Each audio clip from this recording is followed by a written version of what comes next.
নিজের রুমের বেলকনিতে বসে আছে আতিক চৌধুরী। ফোনটা বের করে কাউকে কল লাগায় সে। ওপাশ থেকে এক রিং হতেই ফোনটা তুলে নেয়। কি করছো? বসে আছি। আপনি এত রাতে? ওরা সন্দেহ করেছে কেউ ভেতর থেকে ইনফরমেশন লিক করছে। পরের বারের গল্প আরো সাবধানে সাজাতে হবে। আপনি আছেনই তো, কোনো সমস্যা হলে জানাবেন। আমি সবসময় থাকতে পারবো না। ভাইজান হয়তো কিছু সন্দেহ করেছে। আমি আসাতেই ওরা কথোপকথন বন্ধ করে দেয়। অর্থাৎ ভাইজান আমাকে এই বিষয়ে সন্দেহ করছে। এটা ভাববার বিষয়। নিজেকে সাবধানে রাখো। নির্ঝরকে যেমনটা শান্ত দেখতে পাও, ও কিন্তু ততটাই ভয়ানক। ওর আসল রূপ আমরা দেখেছি। ওর বাজে রূপটা আমার শত্রুরাও না দেখুক, এই দোয়া করি আমি। ওর ক্রোধের সামনে যে আসবে পুড়ে খাক হয়ে যাবে। ওর পাশের লোকটা শব্দ করে হেসে দেয়। সেই হাসিতে অদ্ভুত এক সাইকোনেস প্রকাশ পায়। খেলায় আরো মজা যোগ হলো। আমারও এমনটাই পছন্দ। টক্কর দিলে এমন কারোর সঙ্গে টক্কর দিতে হবে যে আমারই মতো। ফ্যান্টাসির চোটে নিজের ক্ষতি করে দিও না। রাখছি। আতিক চৌধুরী ফোনটা কেটে রুমে চলে আসে। রিনিতা বেগম ঘুমিয়ে আছে, পরনে তার গোল্ডেন রঙা নাইট ড্রেস। তিনি স্ত্রীর পাশে শুয়ে পড়েন। সকালের সূর্যের আলো ধীরে ধীরে ধরণীর বুকে ছড়িয়ে পড়ছে। ব্যাকইয়ার্ড থেকেই নির্ঝর দেখে সূর্যের আলো চারিদিকে ছড়িয়ে পড়েছে। হাতের শর্ট গানটা গার্ডের দিকে দিয়ে ভেতরে চলে আসে নির্ঝর। বাসার ভেতরে প্রবেশ করে নির্ঝর। লিভিং রুম দিয়ে হাঁটার সময় কেউ তাকে পেছন থেকে আওয়াজ দেয়, নির্ঝর। থেমে যায় নির্ঝরের পা। পেছন ফিরে তাকায়। রোজ দাঁড়িয়ে আছে। হোয়াট? তুমি কোথায় গিয়েছিলে? যেখানেই যাই তাতে তোমার কি? আমার কিছুই না। রোজ এগিয়ে আসে। নির্ঝরের হাতটা ধরে ক্ষত স্থানটা একটা ব্যান্ডেজ লাগিয়ে দেয়। ক্ষতটা একটু আগেই লেগেছে। ফর্সা হাতে ক্ষতটা কেমন তাকিয়ে আছে। নিজের খেয়াল রাখতে পারো তো? আমাকেও কাছে আসতে দাও না। কে রাখবে তোমার খেয়াল? নির্ঝর হাতটা ছুটিয়ে নেয়। আমার খেয়াল রাখার প্রয়োজন কারণ নেই। নির্ঝর আবারও সোজা হাঁটা ধরে। এমন একজনকে বিয়ে করেছো যে জানেও না তোমার ঘড়িটা কোথায় থাকে, জিজ্ঞাসা করে না তুমি খেয়েছো কিনা। খুব সুখে আছো মনে হয়। এভাবেও ভালো থাকা যায়? নির্ঝর পেছনে ফিরে সোজা রোজের দিকে তাকায়। আমার ব্যক্তিগত জীবনে সানভিন করা বন্ধ করো, নইলে তোমায় আমি এমন এক কোথাও পাঠাতে বাধ্য হব যেখান থেকে ফিরে আসা আর যায় না। কণ্ঠে ছিল ভয়ানক হুমকির প্রকাশ। রোজ এবার একটু হলেও ভয় পেয়ে যায়। নির্ঝর আবারও তার গন্তব্যের দিকে হাঁটা ধরে। নিজের রুমের দিকে না গিয়ে দাদির রুমের দিকে যাচ্ছে। বিষয়টা রোজও খেয়াল করে, তবে আর কিছুই জিজ্ঞাসা করার সাহস পায় না। রুমে এসে নির্ঝর দেখে তার বউ ঘুমিয়ে আছে আগের অবস্থায়। নির্ঝর ওয়াশরুমে গিয়ে একটু ফ্রেশ হয়ে নেয়। এরপর ছায়ার পাশে এসে শুয়ে পড়ে, ছায়াকে নিজের কাছে টেনে। ছায়ার বুকের যতটুকু দেখা যাচ্ছে সবটুকুতেই সে লাল লাল দাগ বানিয়ে দিয়েছে। ছায়ার চুলগুলো এক জায়গায় নিয়ে ক্লিপ মেরে দেয় নির্ঝর। ঘুমিয়ে যায় সেও। সকাল 9টার দিকে চোখ খুলে এদিকে ওদিকে তাকায় ছায়া। ঘুম ভাঙতেই শরীরের যন্ত্রণা নাড়াচাড়া দিয়ে ওঠে, ফুপিয়ে ওঠে। নির্ঝরও চোখ খুলে তাকায়। কাঁদছো কেন? আপনি ভারী খারাপ। কত কষ্ট দিয়েছেন। আমি আপনার কাছে থাকবো না। কষ্ট দেইনি তো বেবিজান, আদর করেছি। ছাড়ুন। নির্ঝর আরো আঁকড়ে ধরে ছায়াকে। ছাড়বো না। বাথরুমে যাব না? এটা কেমন কথা? এখানে সব করে দেব? চোখ বন্ধ করে দাঁত কিটিমিটি করে কথাগুলো বলে ছায়া। নির্ঝর চোখ বন্ধ অবস্থাতেই হেসে দেয়।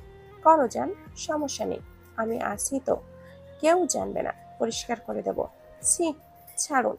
নির্ঝর এবার চোখ খুলে তাকায়। ছায়ার কোমর থেকে হাতের বাঁধনটা আলগা করে দেয়। ছায়া ধীরে ধীরে উঠে বসে। বিছানা থেকে উঠতেই কষ্ট হচ্ছে তার। নির্ঝর এক হাতের ওপর মাথা রেখে ছায়ার স্ট্রাগল করা দেখছে। ছায়া উঠতে না পেরে বসে পড়ে। এবার ভ্যা ভ্যা করে কান্না করে দেয়। নির্ঝর হেসে দেয়, তবে শব্দ করাটা আটকায়। যে কাঁদুনি মেয়ে, তাকে হাসতে শুনলে আরো কান্না করে দেবে। নির্ঝর উঠে ছায়াকে পাজা করে তুলে নেয়। ছায়ার পরনের টি শার্ট খানা টানতে শুরু করছে। সব দেখে ফেলেছি, লুকিয়ে লাভ নেই। ছায়া মুখখানা নির্ঝরের বুকে লুকায়। আপনার কাছে আর আসবো না। আহা, কোথায় যাবে তাহলে?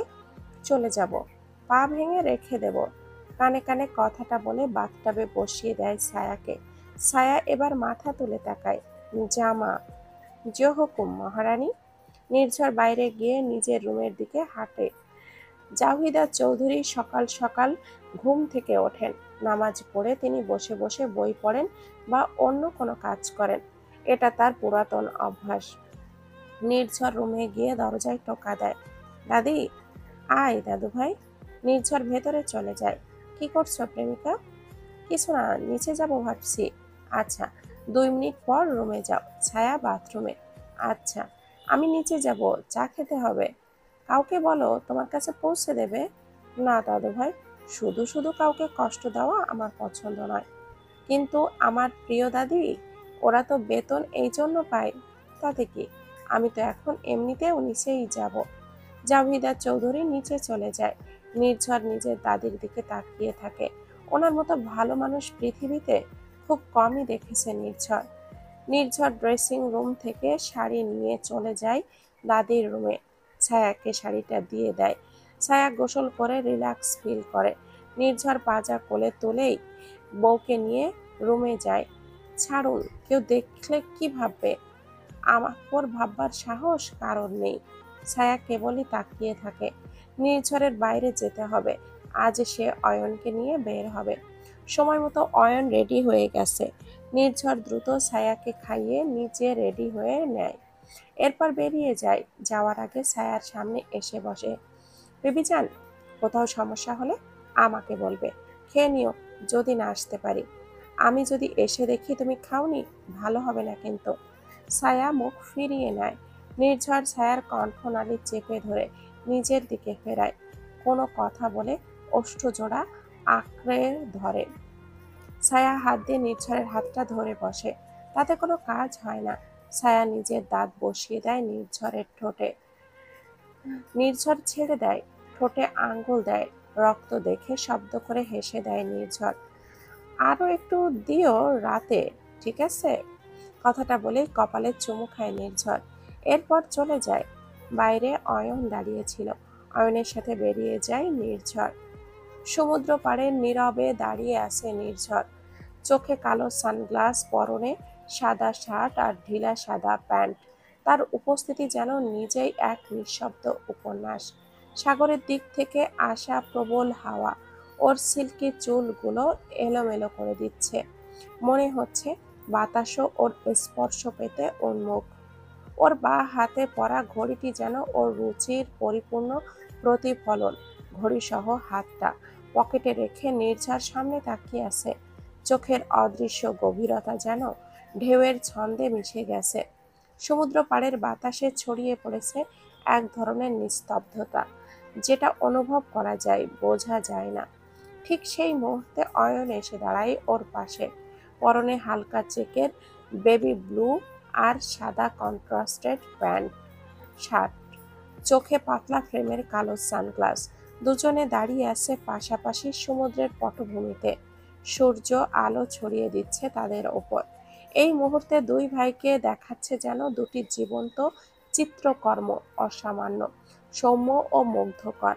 ভাই, সামনে দেখতে পাচ্ছিস জর্জিয়ার সব থেকে নিস্তব্ধ আইল্যান্ড, যেটা গত বছর আমি পর্যটকদের জন্য প্রবেশ নিষিদ্ধ করেছিলাম, কারণ সেখানে অসংখ্য বিষধর সাপের সঙ্গে আছে নানান রকম ভয় আর আতঙ্ক, যা পর্যটকদের ভয়ঙ্কর অভিজ্ঞতার কারণ হতে পারে। হ্যাঁ ভাই, নিউজে দেখেছিলাম। ওটা এখন মানুষরূপী বিষধর সাপে পরিণত হয়েছে। ওখান থেকে স্মাগলিং হয়, পাচার হয় সবকিছু। সেখানে এসে নিষিদ্ধ দ্রব্য ল্যান্ড করে এবং সেখান থেকেই পুরো দেশে ছড়িয়ে পড়ছে। আর এই অভিযানকে পরিণাম দিচ্ছে। এটাই জানতে হবে ভাই, যার জন্য তুই আর আমি এখানে এসেছি। অয়ন তার ভাই এর কথা বুঝতে পারে। জি ভাই, আমি বুঝতে পেরেছি। নির্ঝর অয়নের কাঁধে হাত রাখে। তাহলে আমি বুঝতে পারলাম সবটা। হ্যাঁ, আমি তাহলে আসছি ভাই। তোমার মিটিং আছে, তুমি তোমার অফিসে চলে যাও। আমার সঙ্গে সবসময় কলে থাকবে। জি ভাই। অয়ন বেরিয়ে যায়, নির্ঝরও চলে আসে। অফিসে আসার পর নাবিল নির্ঝরের রুমে আসে। স্যার, আসবো? এসো। স্যার, ছেলেটা সত্যি বলেছিল। আসলে সে একটা সাধারণ ডেলিভারি বয়। ওকে হায়ার করা হয়েছে। নাম্বারটা কার ছিল? নাম্বারটা ব্লাঙ্ক ছিল। আর অর্থাৎ কেউ জানতো সে এই নাম্বারটা দিয়ে এমন একটা কমান্ডো দেবে, তাই নাম্বারটা দিয়ে কমান্ডো দিয়েই সেটাকে ফেলে দিয়েছে। নির্ঝর গভীরভাবে কিছু চিন্তা করছে। আমার বাড়িতে না প্রবেশ করে কেউ এত বড় কাজ করে ফেললো, আর আমি তাকে ধরতেও পারছি না। স্যার, সময়ের কাজ। অপরাধ কোনো প্রমাণ রাখেনি। স্টেপ 2 পরিচালনা করো। সিমটা কোন আইডি দিয়ে রেজিস্টার করা এবং কে কিনেছে, কখন কিনেছে, এসব খুঁজে বের করো। আমাদের কাছে এটা বার করা কঠিন নয়। জি স্যার, আমি সেটাই করছি। নাবিল বেরিয়ে যায়। নির্ঝর চিন্তিত।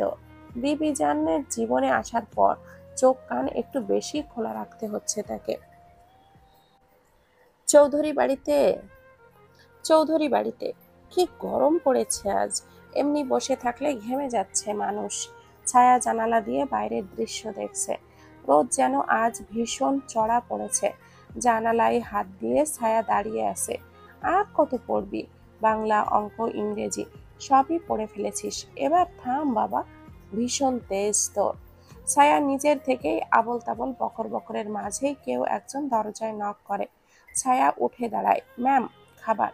ছায়া দরজা খুলে দেয়। স্যার, স্যার আপনাকে খাবার দিতে বলেছে আপনাকে, আর আপনাকে সবটা খেতে বলেছে। ছায়া সার্ভেন্টের থেকে প্লেটটা নিয়ে আবারও দরজা লাগিয়ে দেয়। চৌধুরী বাড়ির সব মেয়েরা টেবিলে বসে খাবার খাচ্ছে, শুধু জাওহিদা চৌধুরী নেই। তিনি একটা কাজে বাইরে গিয়েছেন। আনিকা বেগম সার্ভেন্টকে খাবার এগিয়ে দিতে বলে। পাখি, একবার দেখে আয় তো নির্ঝরের বউ কি করছে। বড় খালা ওনাকে খাবার দিয়ে আসছি। স্যার ফোন করে খাবার দিতে বলেছে ওনাকে। মিসেস চৌধুরী খাবার রেখে সোজাসুজি তাকায়। এখন তার বউ কি আমাদের সঙ্গে খাবারও খাবে না? এজন্যই বলেছিলাম ভাবি, বাইরের কেউ আসলে নির্ঝরকে এইভাবে সরিয়ে দেবে পরিবার থেকে। নির্ঝর আমার ছেলে রিনিতা, আমার ছেলেকে আমি এত সহজে হাতছাড়া করব না। পাখি। জি খালা। নির্ঝরের বউকে গিয়ে বলো আপনার শাশুড়ি ডাকছে, এক্ষুনি যেন সে নিচে আসে খাবার খেতে। এই বাড়ির বউরা সবার সঙ্গে খাবার খায়, এটাই নিয়ম। জি আচ্ছা খালা। পাখি ওপরে চলে যায়। রোজ পানি পান করে গ্লাসটা টেবিলের উপরে রাখে। বড় আম্মু, মেয়েটা সত্যি নির্ঝরকে পুরো পরিবার থেকে একেবারেই দূরে সরিয়ে দিচ্ছে। খোদাই জানে কি জাদু করেছে মেয়েটা, নেড়ু বানিয়ে রেখেছে। এতটা নেড়ু তো তোমার ছেলে ছিল না ছোটকালে। রোজ জানে না ছায়া পেছনেই ছিল, হেঁটে আসছিল। আসতে আসতেই সে কথাগুলো শুনে ফেলে। রিনিতা মেয়ের মাথায় চাপ দিয়েই, থাম, কাল সাপ একটা। নির্ঝর আসতেই বিষ ঢালা শুরু করবে। রিনিতা বেগম এতটাই আস্তে বলেনি যে ছায়া শুনতে পারবে না। নিজের সম্পর্কে এত ভালো ভালো কথা শুনে ছায়ার মনটা এমনিই ছোট হয়ে গেছে। তারপরেও শাশুড়ি ডেকেছে, আসতে তো তাকে হবেই। ছায়া গিয়ে টেবিলের একটা চেয়ারে বসে। এরপর থেকে টেবিলে এসে খাবার খাবে, ওকে? ছায়া মাথা নাড়ায়। রোজ ছায়ার দিকে তাকায়, পা থেকে মাথা পর্যন্ত লক্ষ্য করে। ছায়ার গলায় স্পষ্ট দাগগুলো দেখে রোজের চোখ আটকে যায়। সে পর্যবেক্ষণ করে ছায়ার আপদমস্তক। ছায়ার গলার দাগগুলো স্পষ্ট, চিৎকার করে বলছে কাল রাতে আসলে কি ঘটেছিল। রোজের গলা দিয়ে আর কোনো খাবার নামছে না। রিনিতা বেগম মেয়েকে না খেতে দেখে খাবারটা তুলে দেয় প্লেটে। কি হয়েছে মা, খাবার খাচ্ছিস না কেন? কিছু না। কি হয়েছে আম্মু তোমার? আম্মু প্লিজ, আমার ভালো লাগছে না, সবসময় এমন করবা না। রোজ ঝাড়ি মেরে উঠে চলে যায় সেখান থেকে। ছায়া একটুও না বসে অনেকটাই অবাক হয়ে তাকিয়ে আছে। কত সাহস, মাকে কিভাবে ঝাড়ি মারলো! এই কাজ তো সে স্বপ্নেও করার কথা ভাবে না। রাবেয়া বেগম এক থাপ্পড়ে বেয়াদবি করা ছুটিয়ে দিত তার। রিনিতা বেগম রিনিতা মেয়েটাকে সবসময় বিরক্ত করবে না। একটু পর কাউকে দিয়ে খাবার পাঠিয়ে দিও। মেয়েটা বড্ড বিষণ্ণ থাকে আজকাল। ঠিক হয়ে যাবে সময়ের সাথে। ছায়া নিজের খাবার নিজের মতো করে নিয়েই খাচ্ছে। মনে মনে বলছে, এই জন্য বড়লোকের বাচ্চারা এত রুড হয়। এমনটা আমি করলে মা আমাকে চড় মেরে একেবারে তক্তা বানিয়ে দিত। আর এদের কাছে এটা কোনো বিষয় না। আহা, কি কপাল রে। খাবার শেষ করে যে যার মতো করে চলে যায়। ছায়া খাওয়া শেষ করে একটু বাগানের দিকে চলে যায়। তবে সেখানে কড়া পাহারা হয়েছে। ছায়া সব দিক দিয়ে চোখ বুলায়। নিজের উপরেই কেমন যেন হাসি পেল তার। বন্দিনী সে। প্রেসিডেন্ট চৌধুরীর সোনার খাঁচায় বন্দি পাখি। মোটেও না। ছায়া পেছনে ফিরে তাকায়। তার হাজবেন্ড সেখানে দাঁড়িয়ে আছে, এক হাত পকেটে। একটা টিস্যু বের করে ছায়ার কপালে জমে থাকা ঘাম মুছিয়ে দেয় নির্ঝর। নির্ঝরের শরীরে সাদা রংটা কি সুন্দর মানিয়েছে। একেবারে কোনো উপন্যাসের নায়ক বলে মনে হচ্ছে। এই গরমে কেন বেরিয়েছো? ঘেমে গেছো। আর তুমি মোটেও বন্দি নও।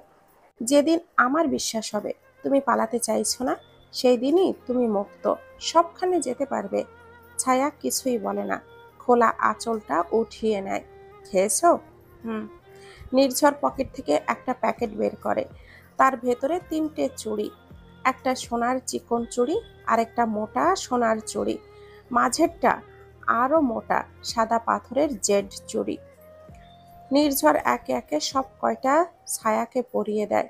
ছায়া নির্ঝরের মুখের দিকে তাকায়। এটা খুব সুন্দর সাউন্ড করে। আমি চীন থেকে তোমার জন্য আনিয়েছি। পছন্দ হয়েছে? ছায়া পর্যবেক্ষণ করার জন্য চুড়িটা নাড়ায়। সত্যি, কি অদ্ভুত সুন্দর একটা শব্দধ্বনি তৈরি হচ্ছে। ছায়ার ঠোঁটে আনমনেই হাসি ফুটে ওঠে। নির্ঝর তার অপলক দৃষ্টিতে ছায়াকে দেখছে। তার এত পরিশ্রম সফল। বইয়ের মুখে হাসি ফুটেছে মানে হলো সে সঠিক জিনিসই উপহার দিয়েছে।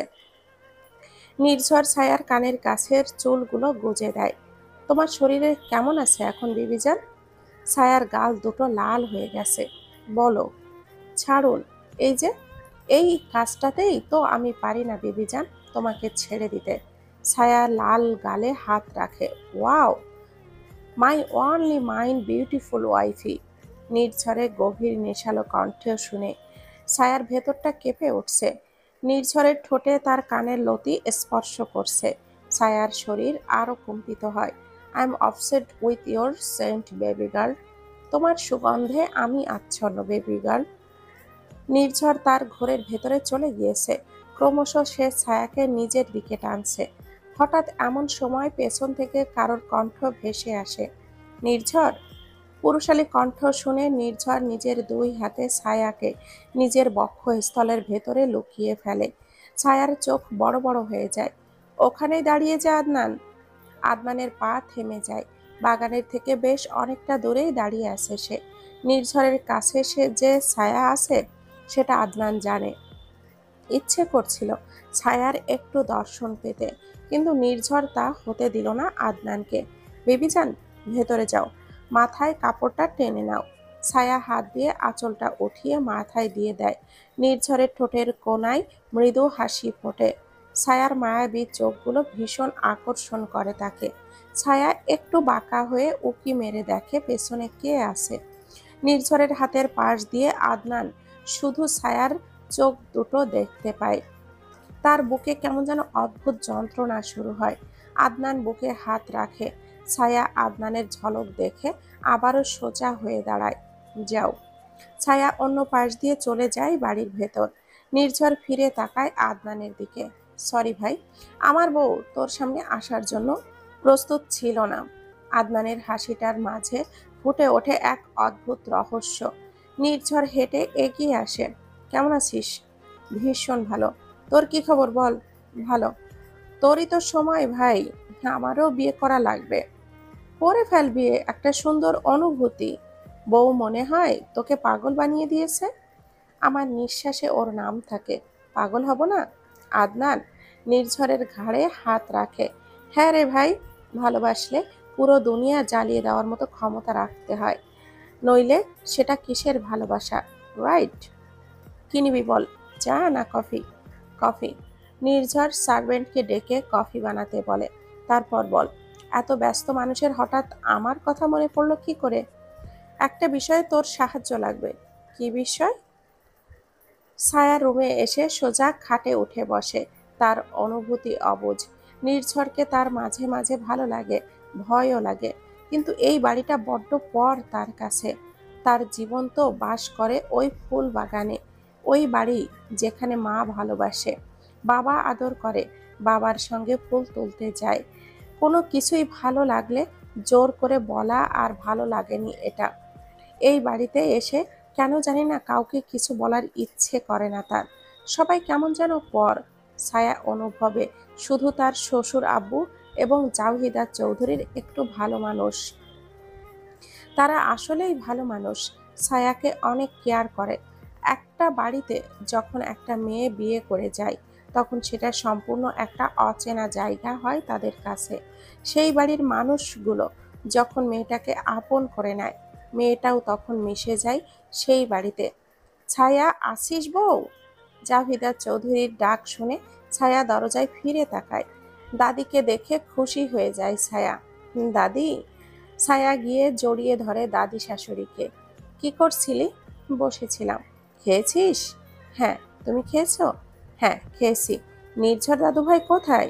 নিচে, ওনার বন্ধু এসেছে। ও, এই নে, তোর জন্য আইসক্রিম এনেছিলাম। ও, অনেক ধন্যবাদ। ছায়া অনেক খুশি হয়ে গেছে। জাভিদা চৌধুরী ছায়ার খুশি দেখে নিজেও খুশি হয়ে যায়। ছায়া আইসক্রিম খাওয়া শুরু করে। জাভিদা চৌধুরী ছায়ার মাথায় হাত বুলিয়ে দেয়। আমার দাদু ভাই একেবারে খাঁটি সোনা নিয়ে এসেছে তার ঘরে। মনে মনে কথাগুলো ভাবছিলেন তিনি। তার মনে পড়ে যায় একটা দিনের কথা। রোজকে তিনি একটা সোনার চেন দিয়েছিলেন। মেয়েটার ডিজাইনটা পছন্দ হয়নি, তাই সেটা পাল্টে নিয়েছিল। রোজকে খুশি করা ভীষণ এক্সপেন্সিভ বিষয়। রোজকে খুশি করা এখন ভীষণ এক্সপেন্সিভ বিষয়। এক্সপেন্সিভ জিনিস তাকেই মানায় যে এগুলোর মূল্য দেয়। তুমি অনেক দামি কিছু ব্যবহার করো, এর মানে এই নয় যে অন্য কেউ কম দামি কিছু দিলে তোমার মুখ দেখার মতো অবস্থায় থাকবে না, তুমি সেটাকে অপমান করবে।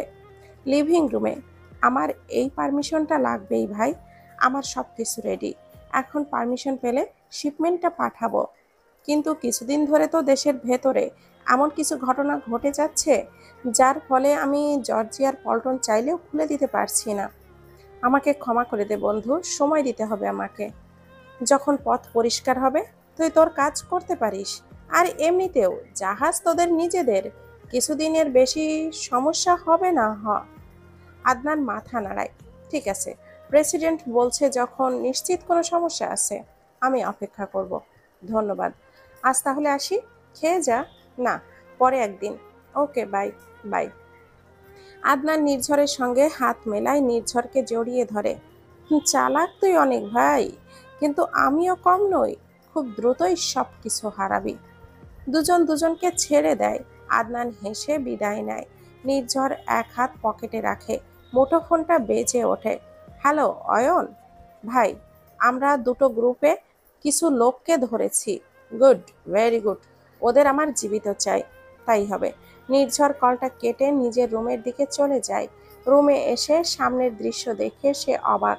তার দাদি আর তার বউ মিলে গল্প করছে, সাথে আছে আইসক্রিম।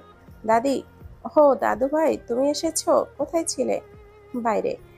আমি বলছি কি, একটা বিদেশ ট্যুর দিয়ে এসো আমার পক্ষ থেকে, বিয়ের উপহার। তুমি এসব কখন ভাবলে? আমার ভাবতে সময় লাগে না। ছায়াকে নিয়ে ঘুরে এসো। যে হুকুম মহারানী। জাভিদা চৌধুরী হেসে বিদায় নেয়।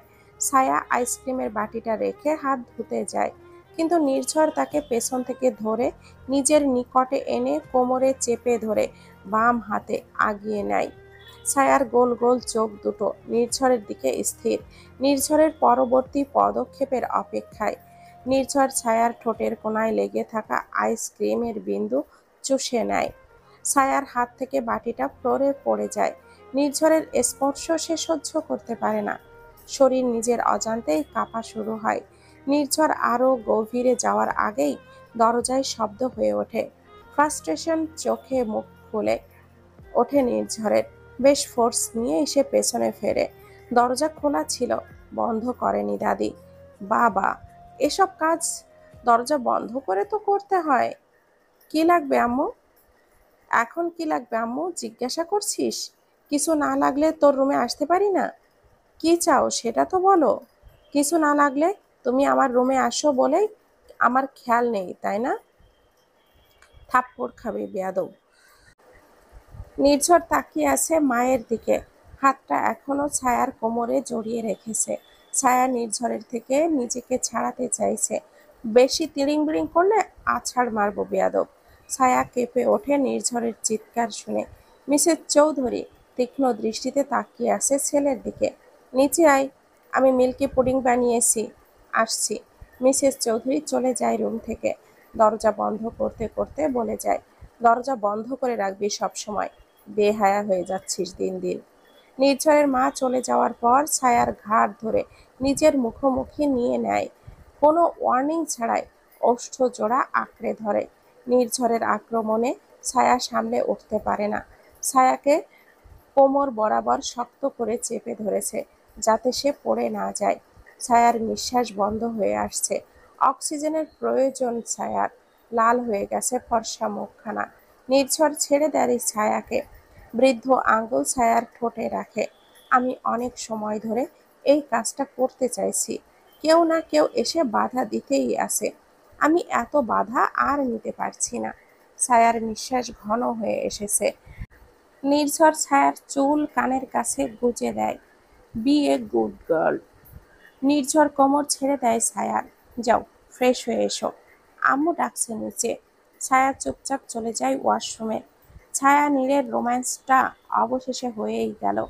নির্ঝর মেঝে থেকে আইসক্রিমের বাটিটা উঠিয়ে নেয়। ছায়া ওয়াশরুমে গিয়ে মুখ হাত ধুয়ে নেয়। সবসময় এইভাবে আক্রমণ করে, সব সময়। আনিকা বেগমের হাতের রান্না খুবই রেয়ার। তিনি রান্না করেন শুধুমাত্র তার মন চাইলে, আর সেটা মজাও হয়। বাড়ির সবাইকে তিনি সে খেতে দিতে ডাকেন। অবশ্য এই কাজটা তিনি নির্ঝরের কোনো কিছুই খেতে ইচ্ছে হলে করেন, কিন্তু আজ নিজের ইচ্ছেতেই করেছেন। পুরো চৌধুরী পরিবার এক কথায় উপস্থিত ডাইনিং টেবিলে। জাভিদা চৌধুরী বসে আছেন একেবারে সোজাসুজি, তবে তার মুখে বিরক্তি। বানিয়েছো একটু পুডিং, তাও আবার এতক্ষণ অপেক্ষা করতে হচ্ছে। আম্মু, নির্ঝরকে আসতে দিন। তখনই পেছন থেকে নির্ঝর প্রবেশ করে ডাইনিং এরিয়াতে। চলে এসেছি আম্মু। নির্ঝর ছায়াকে নিয়ে টেবিলে বসে। আনিকা বেগম সার্ভ করে সবাইকে। রোজ শুধু ছায়াকে ফলো করে। মেয়েটার ঠোঁটগুলো গতানুগতিক থেকে একটু বেশি গোলাপি হয়ে আসে। রোজ তার ক্যালকুলেশন শুরু করে। নিশ্চিত নির্ঝর ওকে চেপে ধরে চুমু খেয়েছে ভেবেই রাগ উঠছে তার। বাবা গো বাবা, মেয়েটার ক্যালকুলেশন এত সঠিক কিভাবে? সাধে বলে প্রিন্সেস রোজ। পুরো চৌধুরী পরিবার গল্পে মেতে উঠেছে। বহুদিন পর আজ পুরো পরিবার একসঙ্গে এমন একটা ফ্যামিলি টাইম এক্সপেন্ড করছে। সচরাচর এমন দৃশ্য দেখা যায় না। যে যার কাজে ব্যস্ত থাকে। ছায়ার মায়াবী চোখ জোড়া তার সামনের এই দৃশ্য দেখছে। এমন করে তারাও সময় কাটাতো, পারিবারিক ব্যক্তিগত সময়। তাদের সামনে এত পদের খাবার না থাকলেও থাকতো অনেক মজার মজার খাবার। বাবার মুখে ভূতের গল্প, পুরানো দিনের সোনালি কিছু অতীত। ছায়া নিজের প্লেটে থাকা খাবারগুলো মুখে দেয়, কিন্তু তার কেমন যেন ঝাল অনুভব হচ্ছে। এদিকে সবাই খুব মজা করেই খাচ্ছে, কারোর মুখে কোনো বিরক্তি নেই। ছায়ার কিছুক্ষণের মাঝেই চোখ বেয়ে পানি গড়িয়ে পড়ে, গলা জ্বলে যাচ্ছে। ছায়া চামচ ফেলে দেয় প্লেটে। নির্ঝর সামনে তাকিয়ে কথা বলছিল, ছায়ার দিকে সে খেয়াল দেয়নি। কিন্তু হঠাৎই ছায়ার এমন কাণ্ডে নির্ঝর ফিরে তাকায় ছায়ার দিকে। পানি, পানি। নির্ঝর পাশে থাকা পানি এগিয়ে দেয় ছায়াকে। ছায়া মুহূর্তেই কান্না করে দেয়। পানি। নির্ঝর বুঝতে পারছে না হলোটা কি। এটা তো মিষ্টি ডেজার্ট, তাহলে ছায়া এমন করছে কেন? জাওহিদা চৌধুরী দ্রুত উঠে চলে আসে ছায়ার কাছে। রোজ ভাবির জন্য ঠান্ডা পানি নিয়ে এসো, দ্রুত। বাবার আদেশ শুনে রোজ না চাইতেও ঠান্ডা পানি আনতে চলে যায়। ঠান্ডা পানি এনে ছায়ার সামনে রাখে। ছায়া খেয়ে নেয়, তবে গলা থেকে বুক পর্যন্ত জ্বলে যাচ্ছে তার। আমি তো মিষ্টি খাবার বানিয়েছি, এমন করছো কেন যে তোমার অনেক ঝাল লেগেছে? আনিকা বেগমও অবাক হয়ে গেছে। রিনিতা বেগম মেয়ের মুখের দিকে তাকায়। বুঝতে আর বাকি নেই, কিছু একটা কাণ্ড ঘটিয়েছে রোজ। নির্ঝর ছায়ার প্লেটটা নাকের কাছে নিয়ে শুকে দেখে ঝাঁঝালো ঘ্রাণ আসছে। অয়ন, জি ভাই। তোর ভাবির প্লেটের খাবারটা যেন কেউ না ফেলে, আমি আসছি। কথাটা বলে নির্ঝর ছায়াকে পাজা কোলে করে তুলে নেয়, ওপরে চলে যায়। ছায়ার চোখ দিয়ে ক্রমাগত পানি ঝরছে, গলা থেকে বুক পর্যন্ত মনে হচ্ছে জ্বলে যাচ্ছে। রোজ একটা শুকনো ঢোক গেলে কি হবে এবার? ভুল করলো নাকি কিছু? অবশ্য তার সঙ্গে কেউ জড়িত ছিল না, আর কেউ দেখেওনি। কি হলো ব্যাপারটা? আতিফ চৌধুরী অবাক হয়ে গেছেন। দেখছি বড় আব্বু, শান্ত হও। অয়ন প্লেটটা নিয়ে চলে যায়। নির্ঝর আইসক্রিম, ঠান্ডা জুস, ঠান্ডা দুধ, পানি সবকিছু ছায়ার সামনে রেখেছে। সব খেয়েও কেমন জানি ঝাল সরছে না গলা থেকে। ঠোঁট দুটো লাল হয়ে গেছে। নির্ঝর ছায়ার ঘাড়ের পেছনে হাত রেখে নিজের দিকে এগিয়ে এনে ঠোঁট জোড়া আঁকড়ে ধরে। ছায়ার প্রথম সরাতে চাইলেও ঝালের মাত্রা কমতে থাকে। যে এটা অনুভব করে, নিশ্চুপ হয়ে যায় সে। ধীরে ধীরে ঠোঁটের জ্বালা কমে যায়। নির্ঝর সরে আসে, ছায়ার সামনে ঠান্ডা পানি ধরে দেয়।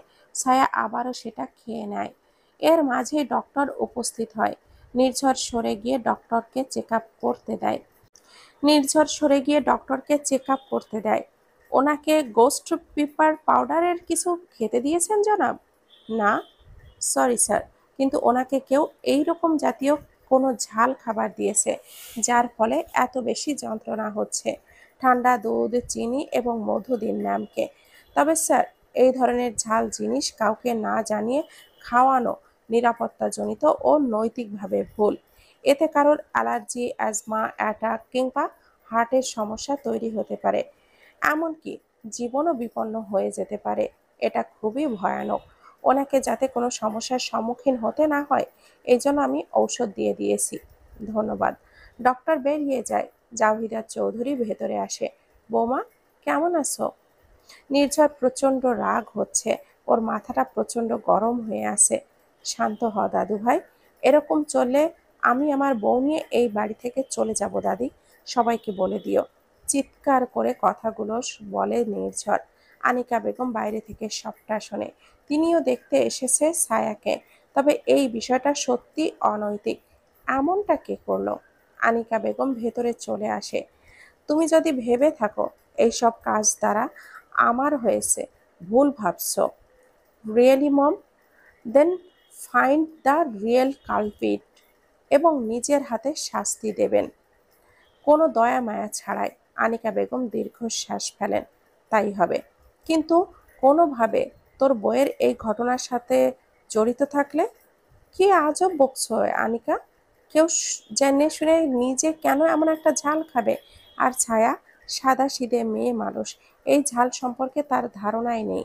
তুমি রান্না করেছো, আজকে দিনের ভেতরেই বৌমাকে আমি রান্নাঘরের দিকে যেতেও দেখিনি। আপনি বাসায় এসেছেন কিছুক্ষণ আগে আম্মু। জাহিদা চৌধুরী আরও কিছু বলবে, কিন্তু নির্ঝর থামিয়ে দেয়। থামো দাদি। আম্মু, আমার বউকে শাস্তি দেওয়ার দায়িত্ব আমার। যদি এই কাজ ও করে, কথা দিচ্ছি ওকে দেওয়ার শাস্তি আপনি সারা জীবন মনে রাখবেন। কিন্তু যদি এটা অন্য কেউ হয়, আপনি আপনার ছেলেকে ভালো করেই জানেন। নির্ঝরের শীতল কণ্ঠের গম্ভীর সতর্কতা বার্তা শুনে মিসেস চৌধুরীও একটু ঘাবড়ে যায়। ঠিক আছে, তবে তাই কথা রইল। আনিকা বেগম দেখেন ছায়া ঘুমিয়ে গিয়েছে। চোখের কোণায় পানি জমে আছে তখনও। লাল হয়ে আছে নাকটা। কেন জানি না খারাপ লাগলো মেয়েটার জন্য। তিনি বেরিয়ে যায়। রাত 10টা। ছায়ার পাশে বসে আছে নির্ঝর। 1 সেকেন্ডের জন্য ছায়াকে নিজের চোখের আড়াল করেনি সে। ছায়ার হাতটা নিজের হাতের মধ্যে নিয়ে রেখেছে। ছায়াকে শাড়ি বদলে নিজের শার্ট পরিয়ে দিয়েছে। যে পরিমাণ গরম পড়েছে, ছায়ার জন্য ইচ্ছে করেই এই কেনা টি শার্টটা নেয় নেয়া নির্ঝর। প্রয়োজন পড়লে তার শার্টেই মেয়েটাকে অসম্ভব সুন্দর লাগে। তাই সে শুধু শাড়ি রেখেছে ড্রেসিং রুমে। অয়ন কিচেনে এসে পানির বোতল ভরে নিয়ে যাওয়ার সময় হঠাৎ ডাস্টবিনটা চোখে যায়। গোস্ট পেপার পাউডারের খালি বোতলটা অয়ন হাতে গ্লাভস পরে নেয়, সেটা ডাস্টবিন থেকে উঠিয়ে নেয়। এই ঝালটা এমন কোনো খাবারে থাকলে প্রথম প্রথম বোঝা যায় না ঝাল আছে, কারণ সেই রকম কোনো স্ট্রং স্মেল নেই। প্রথম খাওয়ার পরেও অনুভব হয় না। ধীরে ধীরে গলা সহ ঠোঁট বুক জ্বলন শুরু করে। ফ্ল্যাশব্যাক। সবার জন্যই খাবারটা রান্না করেছে আনিকা বেগম, অর্থাৎ বাড়ির সবাই খাবে, তাহলে ছায়াও খাবে। মেয়েটাকে সহ্য হয় না তার। এবার একটা শিক্ষা দেওয়া যাবে। এই মরিচ গুঁড়াটা চৌধুরী বাড়ির কিচেনে আসে না। চৌধুরী বাড়িতে কেউ ঝাল প্রেমী নয়, তাই সে বাহির থেকে আনিয়েছে। পুডিং যখন আনিকা বেগম ফ্রিজে তুলে রাখে, তখন রোজ সেখান থেকে এক বাটি এনে তাতে মিশিয়ে দেয় ঝালটা, আর তাড়াহুড়ো করে ঝালটা ডাস্টবিনে ফেলে দেয়। আর সার্ভ করার সময়ও রোজ সার্ভেন্টকে দিয়ে ছায়ার সামনে ওই পুডিংয়ের বাটিটাই রাখে। বর্তমান কেউ একজন এই কাজটা করেছে, তবে এই কাজটা যে তার বোন করেছে এটা অয়ন ধরতে পারেনি। অয়ন সব সার্ভেন্টদেরকে ডাকে। সবাই সারি হয়ে দাঁড়িয়ে আছে অয়নের সামনে মাথা নিচু করে। অয়নের কপালে ক্রোধের ভাঁজ পড়েছে। হাতের ঝালের কৌটা একটু উঁচু করে অয়ন, যার সঙ্গে এই কাজটা করেছো জানো সে কে? কোনো আইডিয়া আছে? Who is she? She is mister Mrs Chowdhury, presidents wife. Bloody. অয়নের চিৎকার শুনে সবাই কেঁপে উঠছে। আপাতত নিজেদের চাকরি নিয়ে চিন্তা করো। ভাইকে এখনো কিছু বলিনি। আর হ্যাঁ, যে কাজটা করেছো সামনে চলে এসো।